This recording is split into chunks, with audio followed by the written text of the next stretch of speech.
Prazer, Mia.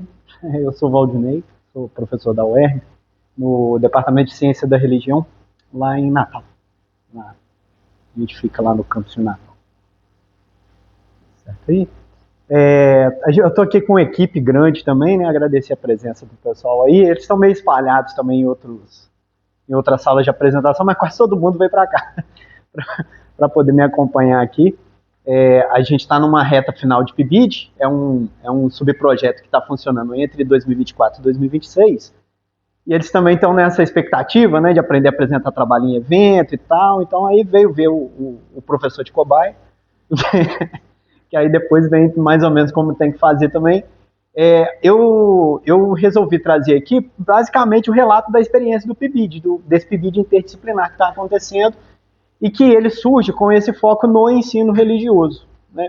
Eu tenho usado isso quase como uma palavra-chave, né, a profissionalização do ensino religioso, porque esse é um processo de longa duração, tem gente que chama ele de escolarização do ensino religioso, ele vai cada vez mais se laicizando, né, a cada dia um padre e uma freira deixam de dar aula de ensino religioso e entra um professor formado para isso, e geralmente essa formação que tem sido exigida é a formação em ciência da religião. Então, um bocado do que eu vou falar aqui como profissionalização quase sempre tem vindo atrelado com essa ideia de ser uma política de formação, né? E eu vou falar isso a partir de um programa específico da CAPES, que é voltado para a iniciação à docência, né? Como eu falei, né, quando a gente fala de profissionalização, quase sempre vem a ideia da formação docente, e de certa maneira, o projeto é iniciação à docência, então é isso mesmo, né? Formação de professores. Só que na nossa experiência de PIBID, em específico, e não é só desse PIBID, vem de uma edição anterior, né? É uma coisa curiosa também. Eu não sou nenhum especialista em gamificação, na verdade, quem trabalhava era o supervisor anterior do PIBID, aí ele sai para um pós-doutorado e eu assumo o lugar dele e acabo entrando numa dinâmica que já existia no departamento, uma tradição, né, de trabalhos com jogos, e eu acabo entrando nela para poder viabilizar esse projeto. No caso tem o projeto grande, né, da UERN, aí a gente chama os projetos por área de subprojetos. Esse projeto está funcionando na UERN, ele tem atuado basicamente com isso que aqui eu chamei em termos mais genéricos de criação de recursos didáticos, né? A literatura que está me acompanhando aqui, basicamente Fábio Stern, Sérgio Junqueira, são pessoas que têm discutido ensino religioso, formação docente, Rodrigo Santos, o Clóvis Eco também, são autores que têm trabalhado nessa direção, mas quase sempre quando conversam ensino religioso e ciência da religião, essa relação fica na ideia da formação de professor. Só que o professor ele não vai trabalhar sozinho dentro de sala, né? Também tem um problema. Com que materiais ele vai trabalhar, né? Então, o nosso projeto, desde o início, ele tinha essa preocupação de tentar não apenas levar os alunos a acompanhar o trabalho do professor, a ver o que é um professor dando aula, mas também tentar apoiar esse professor de alguma coisa, ajudando ele a produzir materiais para suas aulas. E com a diferença que nessa edição a gente não tinha a possibilidade de fazer um edital direto, contemplando o ensino religioso.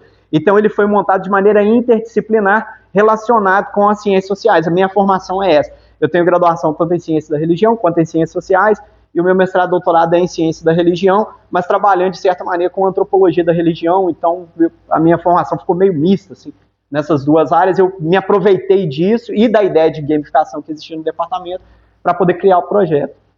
A concepção dele é mais ou menos essa, né? 3 áreas que se unem, mais ou menos ali: ciências sociais, ciência da religião e educação, e cada uma com uma certa contribuição aqui na nossa proposta do que é para trabalhar no PIBID, né? Apoiar o professor com uma ideia de gamificação, ainda que de uma maneira incipiente. Eu não vou aprofundar aqui o conceito, né? Mas gamificação é uma coisa mais complexa, mas que a gente tem trabalhado basicamente com atividades gamificadas, pontuais dentro das salas, basicamente atividade de revisão. O professor dá a aula dele mais ou menos normal, no fluxo que daria, e aí a aula de revisão é substituída por algum jogo que deixa a aula mais dinâmica na hora de recuperar os conteúdos, né? A proposta que mais tem funcionado é isso, embora a gamificação pudesse ser uma coisa mais complexa do que isso. E na hora que a gente vai trabalhar, a gente tem puxado muito essa ideia de abordar as religiões de uma maneira que a literatura tem chamado de imparcial, né? Do lado ali da ciência da religião. Não é neutro, né? Mas pelo menos usar o mesmo critério para falar de qualquer religião, né, independente da sua adesão pessoal ou não, né, que é uma coisa um tanto diferente da catequese tradicional, que foi no nosso ensino até público, né, durante muito tempo, mas que nos últimos anos, sei lá, nos últimos 20 anos tem sido essa virada, né, do ensino religioso. Então, da ciência da religião vem isso, e nas ciências sociais, sobretudo em antropologia e sociologia, existe um paradigma no Brasil de campo religioso brasileiro. Eu não vou ficar aqui explicando o que é a teoria, mas é só para falar assim, as fontes teóricas, pelo menos da concepção do projeto, o que é que veio, né? Aí a gente traz essa contribuição teórica para tentar combinar com a gamificação aqui, lidando com os conteúdos da BNCC que cada professor tem que lidar. E aí vai variar. No ensino médio não é componente, né, é uma área, ciências humanas e sociais aplicadas, e já no ensino fundamental, o ensino religioso como um componente próprio. Isso tem dinâmicas próprias, o que é fundamental, o que é médico, o que é área, o que é componente, isso muda um pouco, mas em linhas gerais é tentar trabalhar isso em cada uma das escolas, né? Pode avançar, né? A gente tem entrado em 3 escolas, em 3 cidades diferentes também, que é outro desafio, né? É um projeto descentralizado, né? Então, embora o centro administrativo, digamos assim, esteja em Natal, uma das escolas fica em São Gonçalo, que é a região metropolitana, ali de Natal, e a outra escola fica aqui, é vizinho nosso aqui, né? A gente estava lá agora de manhã, é o Freitas Nobre.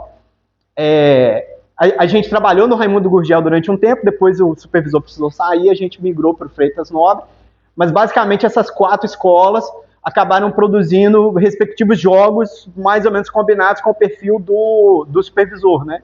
Dentro daquela lógica que eu falei antes, e trazendo para cá. Então, no Biezinger surgiu o jogo Jornadas pelo RM e o Letras e Crenças. Lá no Machadão, a gente chama de Machadão José Fernandes Machado, né? Só que é um colégio enorme, aí ganhou esse apelido.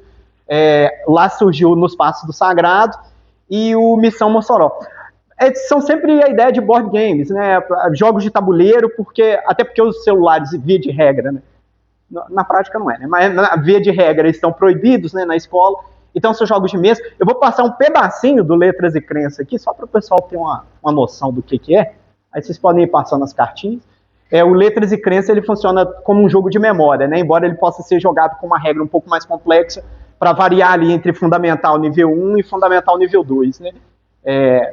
Também não vou ficar especificando o que é cada jogo, mas basicamente são jogos de mesa. Se tiver essa informação, é mais ou menos o que a gente tem trabalhado. Pode mostrar. Aqui algumas fotos, alguns poucos registros, né, que eu trouxe aqui. Não quis trazer muita coisa também, porque a própria cara do pessoal está aí, né? Essas camisas aí dá para identificar algumas coisas que aconteceram na escola. Aqui uma foto em cada uma das escolas. Está faltando o Freitas Nobre, porque a gente entrou tem pouco tempo, né? Mas, enfim, é o que a gente tem. Pode avançar. E aqui, como conclusão, que eu queria chamar a atenção aqui, né? Ainda mais que a gente está com esse eixo misto, né? Que é meio formação e meio política. Essa política de iniciação à docência da CAPES, né? Ela tem nos levado para um outro lugar, assim, um pouco diferente do que seria, por exemplo, um estágio, né? Porque o estágio a gente sabe mais ou menos o que é. O aluno vai lá, vai acompanhar o dia a dia do professor, e isso é um tipo de intervenção. O PIBIT, pelo menos nesse projeto, ele funciona de uma maneira um pouco diferente. A gente espera que os alunos, de fato, tenham alguma inserção no cotidiano escolar com o professor, mas a gente está também preocupado na produção de material didático. Isso é uma coisa que vinha de um projeto anterior, a gente aproveitou agora e está tentando aperfeiçoar. E aí, à medida em que a gente vai apresentando isso em outros lugares, né, a gente já levou em outras escolas, a gente já levou em alguns encontros de ciência da religião. De ciências sociais a gente ainda não conseguiu, mas de ciência da religião pelo menos a gente já levou em outras escolas, e geralmente deixando os produtos à mostra, assim. É claro que os jogos ainda têm defeitos, a gente está em ajuste, mas à medida que a gente deixa lá e o pessoal vai jogando, uma das coisas que tem chamado nossa atenção são próprios professores, às vezes não só de ensino religioso, procurando pelos jogos. Às vezes vem publicação no Instagram, e aí vão querer saber, querem inclusive comprar, né, que é uma coisa assim, que a gente não esperava muito no início. E a ideia é ir trabalhando com esses protótipos, mas isso tem revelado para a gente uma consciência de que a própria produção de material didático talvez fosse um ponto crucial a ser melhor trabalhado, assim, até na formação, como uma possibilidade de atuação mesmo, né? Nem todos vão fazer a licenciatura e vão necessariamente virar professor. A produção de material didático tem nos revelado também um eixo, talvez, de profissionalização, de formação não tão explorado, que pode trabalhar em conjunto com o ser professor, ou talvez nem tão assim amarrado, né? Mas é basicamente isso que eu queria trazer aqui hoje, né? Deixei aqui algumas referências, é claro que a gente sempre com a letrinha muito pequena, né? Não vai dar para cravar tudo aqui, e deixo o meu e-mail ali, que aí se alguém quiser depois algum contato.